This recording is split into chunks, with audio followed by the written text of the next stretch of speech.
अगर share market एक कुंभ का मेला है, तो फिलिप फिशर वो साधु बाबा हैं जो सही स्टॉक चुनने की तपस्या सिखाते हैं। Common stocks and uncommon profits कोई आम किताब नहीं, ये स्टॉक इन्वेस्टमेंट की रामायण है, जहां हर पन्ना आपको करोड़ों कमाने का असली मंत्र देता है। नमस्ते दोस्तों, मैं हूं आपकी समरी वाली। आज जानेंगे वो दिमागी जादू जिससे फिलिप फिशर ने ऑर्डिनरी कंपनीज को गोल्ड माइंस बना डाला। लेकिन दोस्तों याद रखिए, हर निवेश बाजार जोखिमों के अधीन होता है। हर योजना से संबंधित सभी दस्तावेजों को ध्यान से पढ़ें। इसी के साथ देखते हैं लेखक क्या कहना चाहते हैं। लेखक की पहली सोच, अच्छी कंपनी ढूंढो, सस्ता स्टॉक नहीं। फिलिप फिशर साफ कहते हैं, सस्ता मत देखो, बढ़िया देखो।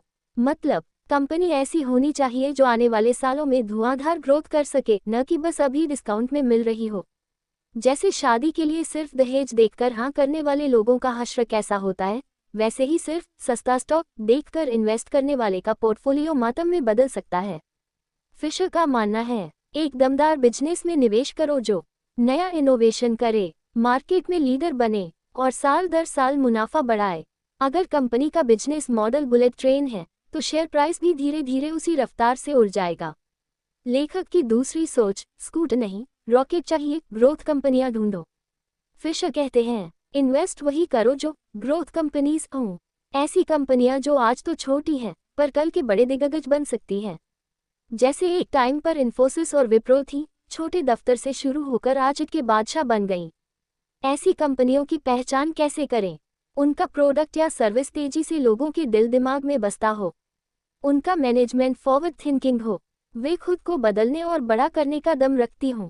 मतलब आप छोटा पौधा नहीं, वो वृक्ष चुनो जो कल को पूरे जंगल पर राज करेगा। लेखक की तीसरी सोच, स्कटलबट टेक्निक अपनाओ, खुद की जासूसी करो। फिलिप फिशर का सबसे धांसू फंडा है स्कटलबट टेक्निक, यानी कंपनी के बारे में रिसर्च करने के लिए गूगल से नहीं, ग्राउंड से जानकारी बटोरनी चाहिए। कंपनी के कस्टमर्स से पूछो प्रोडक्ट अच्छा है या तगड़ा धोखा। सप्लायर्स से पता करो कंपनी पेमेंट टाइम पर देती है या उधारी का पंडित है। पुराने एम्प्लॉयज से जानो मैनेजमेंट विजनरी है या बस फैंसी इंग्लिश बोलता है। यानी जैसे शादी से पहले लड़के लड़की के घर की पूरी जासूसी करवाई जाती है, वैसी ही रिसर्च कंपनी में भी होनी चाहिए। जो बस स्क्रीन देखकर निवेश कर रहे हैं, वो बाद में के ड्रामा के सैड एंड जैसा रोते पाए जाते हैं। लेखक की चौथी सोच, धैर्य रखो, निवेश के बाद छेड़छाड़ मत करो। फिशर का अगला गोल्डन रूल, इन्वेस्ट करो और फिर आराम से बैठो। मतलब स्टॉक खरीदने के बाद हर महीने उसकी प्राइस चेक करके बेचने की जल्दबाजी मत करो।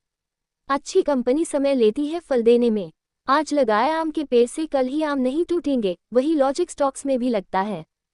फिशर बोलते हैं, अगर कंपनी की फंडामेंटल्स मजबूत हैं और उनका फ्यूचर ब्राइट है, तो फिर प्राइस के छोटे मोटे उतार चढ़ाव पर मत घबराओ, वरना फायदा उठाने से पहले ही आप खुद नुकसान कर लोगे।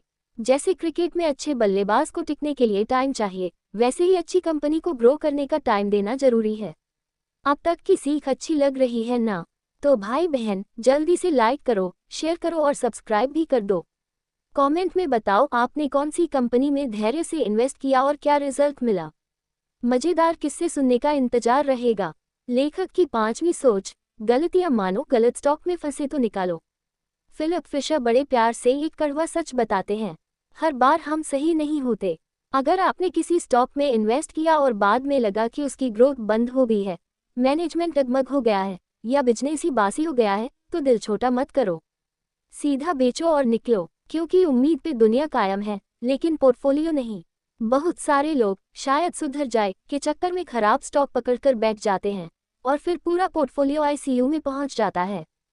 फिशर बोलते हैं, गलत फैसला मानने में ही असली समझदारी है। जो इन्वेस्टर अपनी गलती जल्दी पहचान लेता है, वही लॉन्ग रन में जीतता है। कुल निचोड़, घटिया कंपनी सस्ते में लेकर अमीर बनने के सपने छोड़ दो, ग्रोथ वाली दमदार कंपनियों को पकड़ो। आंख कान खुले रखकर रिसर्च करो, टिके रहो जब तक कंपनी की नींव मजबूत है। गलती हो जाए तो दिल छोटा नहीं, स्टॉक छोटा करो।